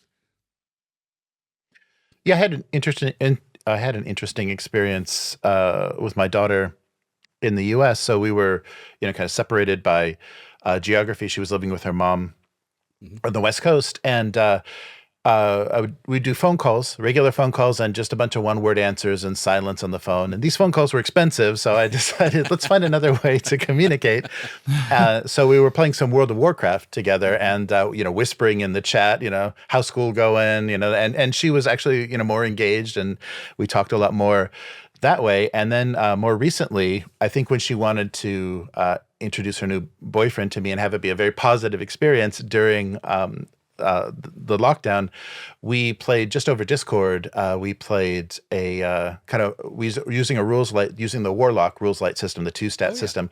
We played Warhammer Fantasy, the Enemy Within, the Shadows over Bogenhofen, with this rules light system. And because I didn't want to hit them with anything too difficult, her boyfriend had some D&D experience, but it worked really well as it would just be our weekly catch up, and they really enjoyed the story. They were really, getting into, how to play their characters and everything. And it was something that I didn't expect my daughter to enjoy so much, but it really informed me a lot, like playing with her and their younger generation perspective is how much they really want to have their character express themselves, and the decisions that they make and the type of character that they want to play, they want it to say something about themselves. And that was very new for me. Kind of the expression, self-expression through role play was very interesting, but it kind of came from like finding a good way to reconnect and communicate. And then that later kind of the group of gamers here is all expats, living in Japan from various other countries. So the age range is basically university age to older people. So I'm usually the old guy in the group, but I've learned a lot from like kind of how to appreciate and how to really approach games and game sessions from younger players, and also their passion is really contagious. Yes. Jackson, the guitarist and vocalist from Kokoro no Me, which is the group that we use the music on our podcast for, he is an incredibly passionate DM and runs an amazing Pathfinder campaign or Starfinder, because he knows that setting and just has a lot of enthusiasm. And that taught me a lot about how I wanted to approach running games, because I think I had a very old school, very old style approach that wasn't for everyone. I think a lot of the younger gamers would be bored. We had actual experience with that group where it kind of fell apart momentarily because it was D&D and no one was really picking up what the DM was putting down, and things just kind of fell apart. But then we came back together playing Powered by the Apocalypse games or other, and things were got passionate, and there was the enthusiasm was back. So I think there's an interesting thing to be learned by the generation gap, and to not dismiss or try to say that's not how we play at this table to someone that is in a different age group, I think is very important. Yeah, I had so my kids dabbled in role playing. Like I had both of them playing Warhammer 40K that Matt was running for like our families, and that was pretty cool. That was probably the last time my daughter really kind of got into it. But her boyfriend plays sometimes, and like she doesn't have any interest anymore. But it was fun. My son played for a bit and tried running some games for his friends. And he's like me. He like makes friends for life. So he's like the people he's hanging out with now, the same kids he was playing with in elementary school. But he's gotten the board game bug. That's his thing now. That's his play. But me personally, a few years back, we all know once you have like pretty crazy jobs and pretty crazy life with kids and sports and things like that, it's hard to get a regular game going. And I was actually kind of going crazy in a gaming drought. We were trying to do like a once a month thing, but it never really worked out. And a couple of my friends had moved away, and so it was hard because this is like my favorite thing. I'd been doing it pretty consistently for many years. So I resolved to steel myself and play with strangers, which is really it was like a new thing for me. So I tried a local game store, and it was hard to get a seat at the tables. I got it a couple times. It was really like it was D&D, and it felt very paint by numbers. It was neat to kind of go through a published module and stuff we did like in a night would take my gaming group like 3 sessions to go through. It was just like very okay. We check for traps, open the door, rush in, kill the monster. Okay, next room. Like not what I'm used to. I still had fun, but it's completely not a style that I vibe with. So I looked again, and I found somebody who lived like 15 minutes from me that was looking for a player, and I saw their name before, looking for somebody. And I reached out to them, and found out they were probably late 20s, early 30s, so a good 20 years younger than me. And I said, hey, I'm approaching 50. Is this cool? And they're like, yeah, it's cool. So I went to their house, and we played together probably at least 5 years, and we just I had to kind of step away last November, which is really, really hard. And I was like, I knew I had to do it, and I was like dreading like telling them. But I learned so much from playing with them. There's probably 5 different GMs in that 5 or 6 different GMs in that time frame. The first time I used safety tools, and it's really just for the first couple of sessions. They had the X card out, and that's when we kind of figure out that we had a pretty similar vibe. Like I got along with them like gangbusters, like right away. Very similar senses of humor, which is great, very important for me. But so after a little bit, we didn't need the X card anymore. Never had to use it. Never had to deploy it. Like I knew what their limits were. They knew what my limits were. So it was amazing. The GMs are a lot more really would ask a lot of questions to make me think about who my character was. They're really good at kind of drawing that out of me and putting me kind of on the spot to like make me think of something that maybe it had happened to my character in the past, and that was kind of a new thing for me. I'd written up backstories before, but I'm more of an improv guy, so that was actually pretty fun for me because it exercised that muscle quite a bit. So I love that group. I hope I get to play with them again. I still see them. One of them gone on to write some stuff for Symbaroum and put out this book that you may have seen called Necrobiotic. Yeah, wow. I held his little baby while we were playing Changeling. What's his? Remind me his name again. Mitchell. Oh, I've got a wonderful quick story Sure. about Mitch. I'll tell you in a minute. So, but yeah, so that group was amazing, and I'm a better role player and better GM for having getting to play with them for a few years. Yeah. It's interesting because the situation with the younger kids and growing up with that. I again, much like gaming online at the table, you have to change your play style with them because it's more about just the experience when they're younger. Now that my son and them are older, they're in a crunchy game phase, so they're hardcore rules lawyers. I mean, Jesus.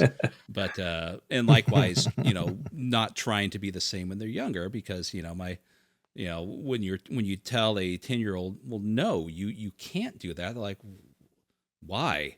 It's just like I should be able to float. But so moving on from them in the teens, when I started gaming, offering games to my friend's game store, that's when brought in the aspect of me playing and running games for millennial and Gen Zs. And my initial approach was, well, I don't know. I mean, I was deep in my Call of Cthulhu phase, and I'm like, granted, they're really, Call of Cthulhu is miles away of me running like Cult or something. I'm like, there's content in there. Maybe they won't like it. And I'm like, I'm like a deer in the head's like I don't want to piss anyone off or say something that I shouldn't accidentally that I didn't realize, and concerned about, the horror stories of oversensitive people at the tables that you see on social media. But it obviously it was unfounded, at least with this particular group. And of course, the fear of like, well, I'm an old fart. They're not going to want to play with me. But that led to several years of just wonderful games. I mean, I sat at a table and had someone run, Star Wars, Fantasy Flight Star Wars for me. He was passionate about it. Giant Star Wars geek. Probably one of the best games I played in. I'm currently on year 2 of running Masks of Nyarlathotep for a group of Gen C and millennial players. There's certain things that I had to adapt to, but a lot of the quote unquote horror stories that other people of our age talk about, of like, oh my God, they're, you can't even say H.P. Lovecraft without them lecturing you for 3 hours. None of that came up. And even if it did, it wouldn't bother me, but it's just one of those things of like, and I'm running, a game that's set in the 1920s, which even within the presentation of Call of Cthulhu, it's like, these were different times.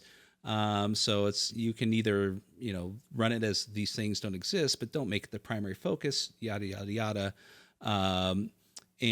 But primarily it was just like, they were on board for it. They were attentive. They wanted to play. They were, what I've seen with them is I don't know what it is. They're not as concerned with the rules as other people seem to be. Not saying that they ignore it. Not saying that these are story gamers, or so to speak. No, these are people who want to play Call of Cthulhu, but they're not as focused on the rules. They're more open to finding solutions outside of the rules. They're not looking to say, okay, well, what do I need to roll to do this? And The only other thing that I had to get used to was, my God, they can't keep a schedule. This is me, getting out of my my easy chair and complaining is okay. Trying to set a schedule has become damn near impossible, is because, send out a message. Okay. Is everyone available for Sunday's game? Maybe I might get an answer Friday. And then, Sunday morning will trickle in. It's like, yeah, I can come. And then like, I'm not, and not like, my dog's sick, I've got to work, I've got to do this or that. It's I don't really feel like it. And like, and of course, and I had to sit down and say, hey, we're all people who have a schedule, and time is of importance. And, and I don't know if you notice, I'm a little bit older and I've got kids and other things that I could be doing rather than sitting around and waiting to organize a game for fun on a Sunday. But let's do a better job of organizing and getting together. And I know it's more to do with, a little bit, they're younger and time is different. And I know it was when I was in my 19 and 20s and whatnot, just that kind of sense of, if I commit, that means I commit, but it is a bit frustrating with that. So, yeah, go ahead. I was the flake in my millennial Gen Z group. I was the flake because, I had some, at least not during the pandemic, but before the pandemic, I did some travel for work before and after, and that's essentially why I had to leave, because it's just my schedule is like too crazy. But we were so good for such the longest time of like every single Thursday we were getting together, and we were pre-pandemic, and then we transitioned to online like seamlessly. This group, like I think I'm probably like an outlier, like having like such a strong friend group from high school and even middle school, high school, and college, and then finding another group that was so dedicated to the hobby. So I am the luckiest person alive, and I'm the flake. So. Well, I mean, you probably had a legit. Did you ever flake just waking up on Sunday and going? No. I always wanted to play. Different. That's like there's other responsibilities. Yeah. So. But regarding safety tools and X cards with them, again, that's a point of contention. But I do feel, again, a lot of that that conversation happens in a bubble on social media. In real life, things are different. And to be perfectly honest, especially for my Call of Cthulhu group, there's moments where, I don't need it, I'm joking, but there's moments where I need an X card against them. Because some of the murder hobo Call of Cthulhu, we're going to blow up the house. Blow it up, burn it down. Just psychopathic stuff that comes out of some of their mouths shocks me. Like one point in time, they were, they had to get some information out of one of the Bloody Tongue cultists, and my favorite player. Yes, I have favorites. She just goes, did what was it? Did X-Lax exist in the 1920s? Oh, I'm like, why?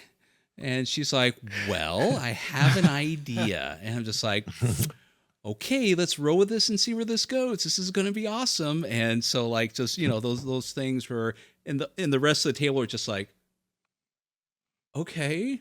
And, they want to question her, but I think they're afraid. And of course I could have, as long as everyone looked like they were fine with it, it was fine. But I mean, my God, it's a lot of I don't have any issue with safety tools and X cards. I do feel, that they're nice to have and they're there to be utilized as you see fit.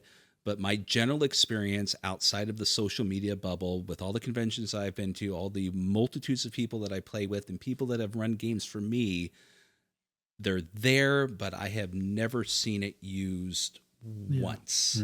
And I'm not saying that's a testament to the, to the necessity of them or not, but I still have yet experienced, a game where, this has been something where people's like, what, I've got an issue with this or this or this or that. Let's carry on. And I know that they're primarily a utility that was brought up of that particular generation. Would have never occurred to for me to even consider that in my teens or my 20s. But still, I'm glad they're there. I'm glad that they're there for someone to use if they want. But I'm still waiting to see for this horror story that you hear about online of the GM was just horrendous and he ignored us and he totally abused us verbally at the table, or I tried to use the next card and he ignored me, or likewise these horrible players that were being horrendous and I tried to do lines and veils regarding a particular situation, or spoke to them and said this is inappropriate. I mean, Yeah. if a tree falls in the wood situation, I'm not saying that's what it is, but I, again, just want, me personally, I want to witness it just so I've got a story, Yeah. Just like, wow, it's true. Bigfoot's real. I mean, as long as you're communicating. But yeah, it's and to be perfectly honest, when I brought it up at the table and with this is a group of 6 people, I said, okay, well, we've got an X card here. Only one of them had heard of it. The others are like, well, what's this for? I'm like, well, if there's any issue in the game or something you're not comfortable with, you can use this to either pause the game or we can move on to something else. And they were like, okay, cool. And it has never been brought up since. Yeah. So it's interesting, the dynamic of social media in real life. Yeah. So, and I think we're kind of socially pushed. Like, I think millennials and Gen Zs are pushed to assume that people like us are going to get angry about safety cards. And then the other way around, we're expected to judge them for if they want them at the table. Right. But yeah, I'm kind of coming at it from where Nathan is. Like, my in real life group are all friends who a couple of them I've been gaming with for almost 25 years. And then my online group with Jeremy, we're all friends. And so it's always, for me, it's been like safety tools. Yeah, those are a thing. And I totally understand their utility, especially if you're playing at a convention or you're playing with people for the first time. But you can get past that in a lot of times, I think.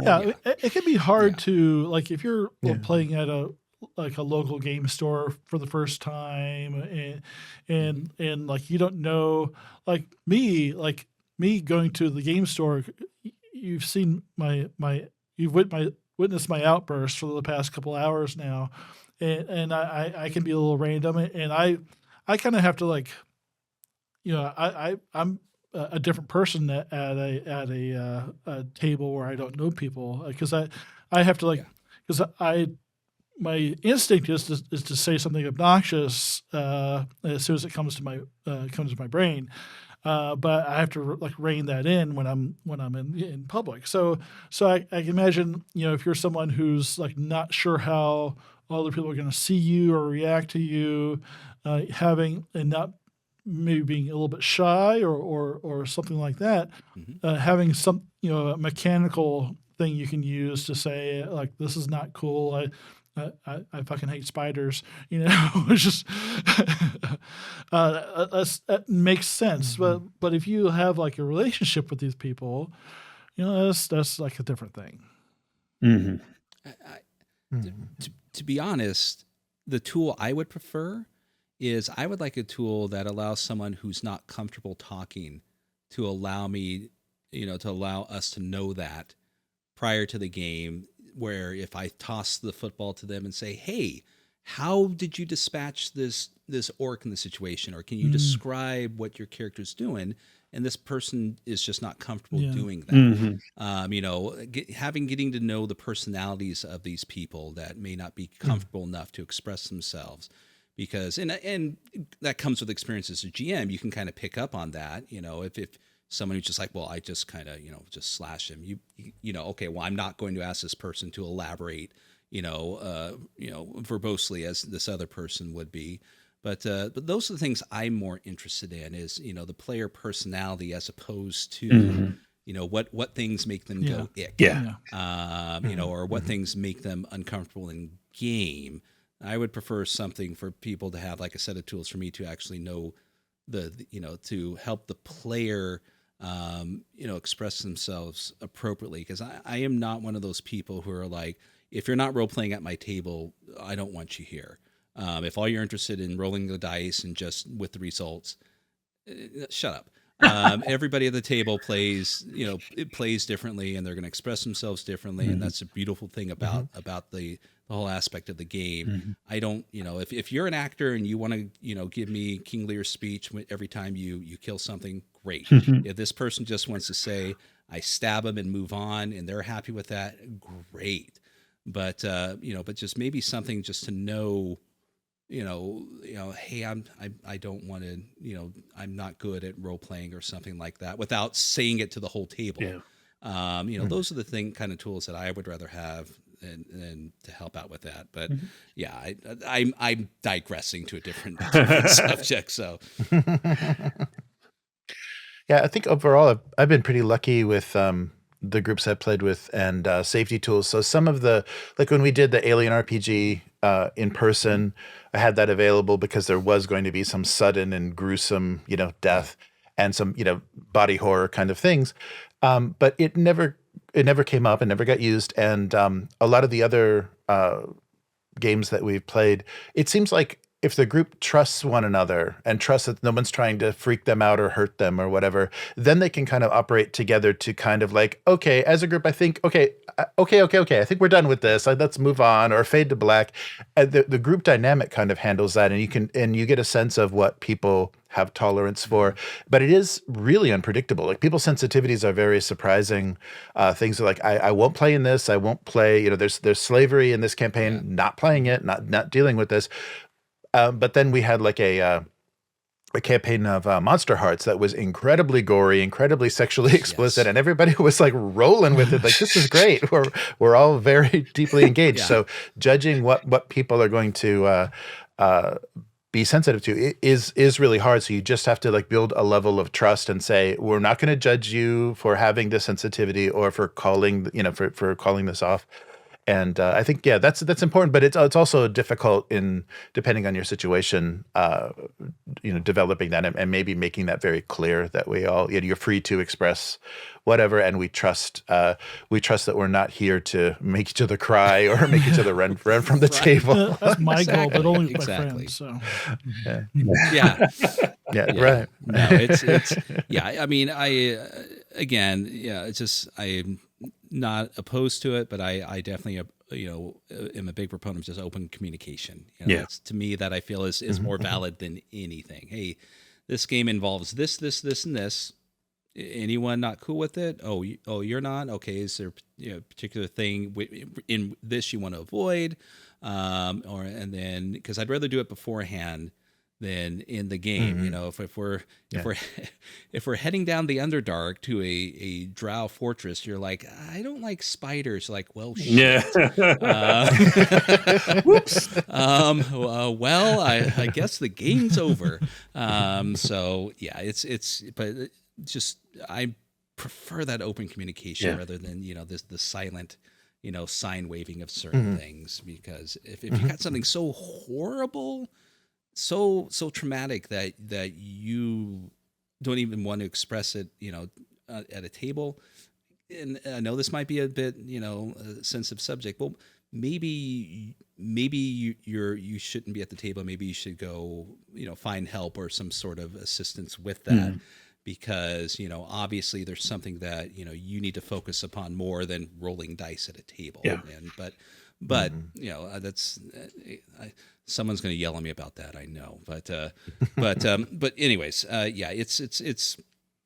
it's for anyone complaining, I'm glad they're here. I like them. Mhm. They're. I'd rather them be here than not here. So stop typing in the comments. No, I think what you're pointing towards with the communication it reminds me of something like in the last, I would say, 10 years or maybe a little less, I've fallen in love with very complete session zeros. Yeah. Before that, yeah, we're gamers. We get together, we make our characters, let's go. And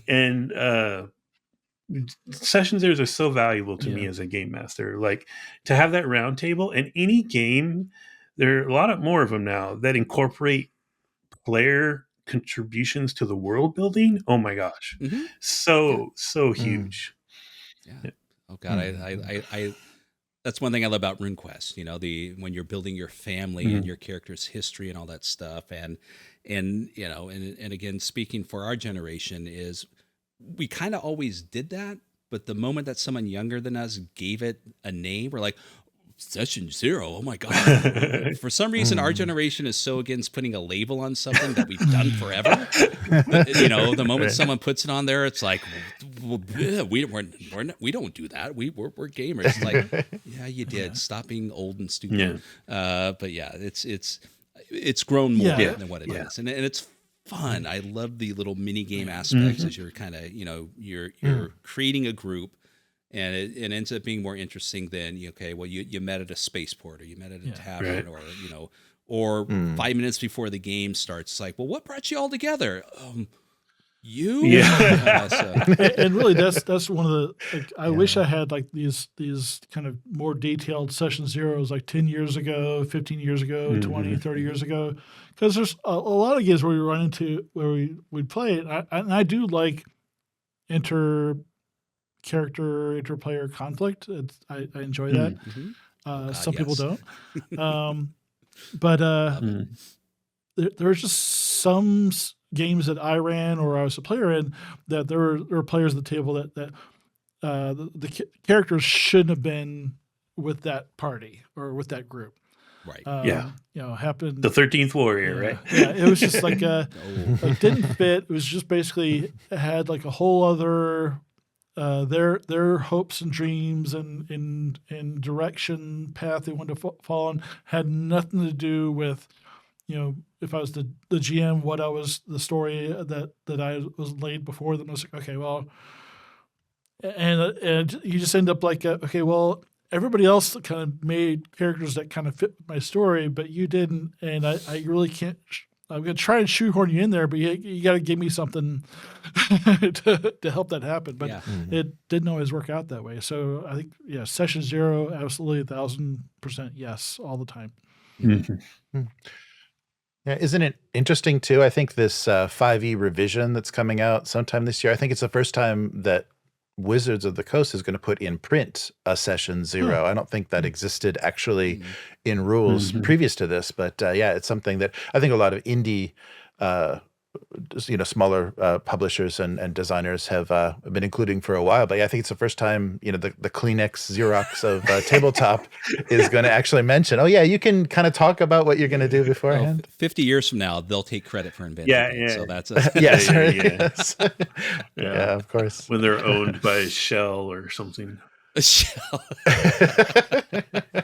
Anyway, we could go down a whole rabbit hole with D&D that we don't want to go down right now. All right, cool. I think we'll move on to that last topic. This one will probably be a little shorter, but hopefully you all saw my little Discord message and have a 20-sided handy.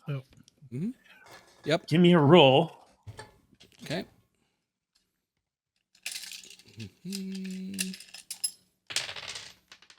Okay. What did we get? All right. I got a 9. 8? Jeremy's still digging. I didn't have one in reach. I'm still digging. A 10. A 10. 10. Jesus. All right. These are bad rolls. And no dex modifier. All right, Jeremy. Why don't you kick us off? Tell us about games or developments in the hobby that are coming down the pike that you're excited about. This also could be a time to plug something you got coming up. Oh, all right. Yes. Let's see. There isn't. I don't think there's any new system or releases, but there's support for the One Ring. I think we're going to see the Moria setting for the One Ring coming out this year. I'm definitely excited about that, and I'm happy to see that like Alchemy is they've got a good partnership with Free League, so we're going to see a lot of those really nicely produced, pre-made scenes and settings and battle maps and tokens and things coming out for Alchemy, because I really want a visually satisfying, easy to run VTT, which is something that we'll be Matt and I will be working on together. So yeah, other than that, let's see. I just I'm trying to think. Moving forward, I hope to see a lot of attention to games that aren't 5e during this like 50th anniversary of fifth edition, ironically, and see people try other things and just be involved in and I guess getting taste for other things, maybe going outside of your comfort zone or your interest into games and settings that aren't traditional fantasy or aren't traditional sci-fi, and trying other things. That's something I'm interested in, like the sequel to Coriolis. I don't think it's going to be out, but it'll be crowdfunded Nice. this year. So new kinds of interesting takes and new kinds of settings. I think I'm the most excited about. Speaking of session zeros, we're going to be moving on to a session zero for Dune, the 2D20 Modifius game, and that will be a fun session zero, because not only will we create a house, but depending on the size of this house, we may even create a planet for it to exist on. So that's Upturned Table on both Twitch and YouTube, and then upturntable.com is the All right, who got that 9? That would be me. All right.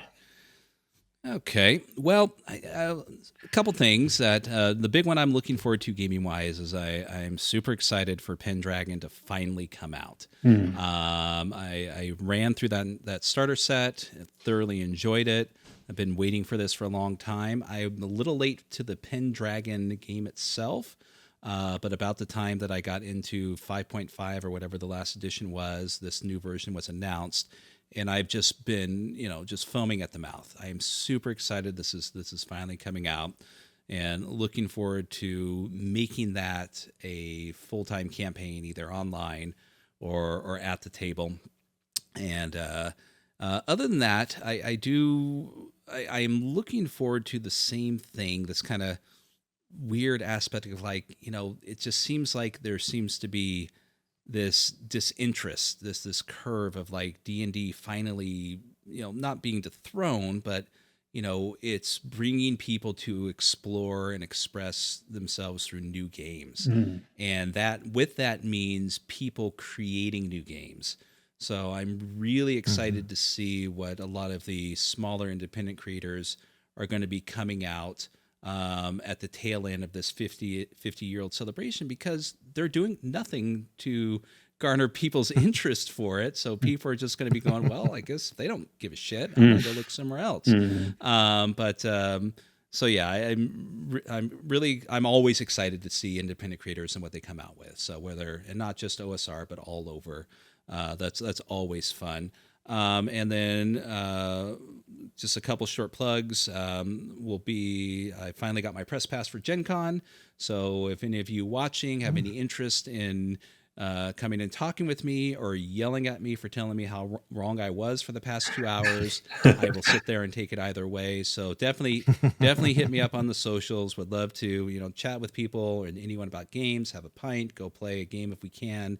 And then also, whenever, I'm sure it'll already be out by the time this drops, but my friend Bud from Bud's RPG Review and Alex Skiat, their new game Inversion for Call of Cthulhu, their new adventure, will be out. Cool. I play tested that game. It is wonderful. It is a fantastic, horrific Call of Cthulhu adventure. If you liked Viral, which is now currently, oh God, what's the top tier? It's not Platinum, Diamond. It's something crazy. They've sold a lot. I mean, and they've had a lot of success with that. It's a wildly popular game, but definitely check out Inversion. You will love it. The artwork is good. and it is just another addition to it. But just note, it's not Viral Part 2. This is kind of an in-between.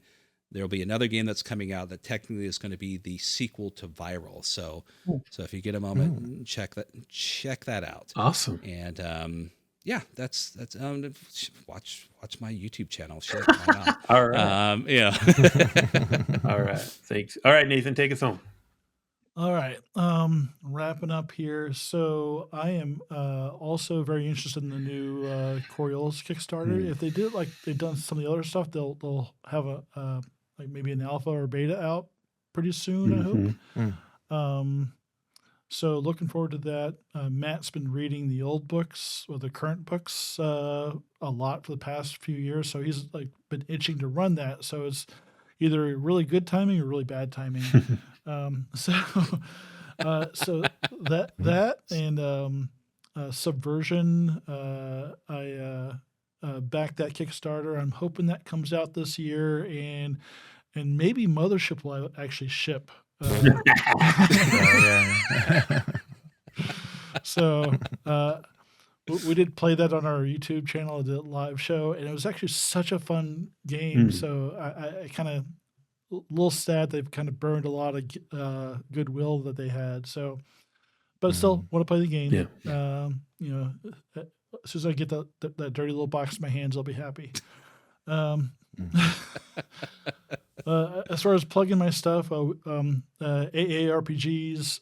on YouTube. We're on all the podcatchers too. We've got actual plays from Alien to Twilight 2000, Battle Lords of the 23rd Century. Currently, 5 episodes in on Dragonbane, and we've recorded about 24 so far. So this is going to be one of our longer campaigns. Nice. So check that out, and please comment, because we don't know if you really like it if you don't comment. Comment, even if you don't. I'll comment. I'm enjoying it. Thank you. These comments. Yeah, one of our favorite comments is "Tears the worst," and we bring that up all the time. All right. But yeah, so like, comment, subscribe, all that good stuff. All right. But yeah, thanks for having me on this. Well, thank you guys, Jeremy, Nathan, Scott. This has been a lot of fun. Well, we went long. All right, good content. But I really enjoyed the discussion. You guys had some really thoughtful topics. And folks, if you see this on YouTube, comment what you think. Should we change the name? Maybe gray noise, not so much white noise. But yeah, thanks again, guys. It's been a lot of fun. I really appreciate it. Had a lot of fun. Thanks, Yes, guys. absolutely. No, really appreciate it. Yeah, thanks for the invite. Yeah.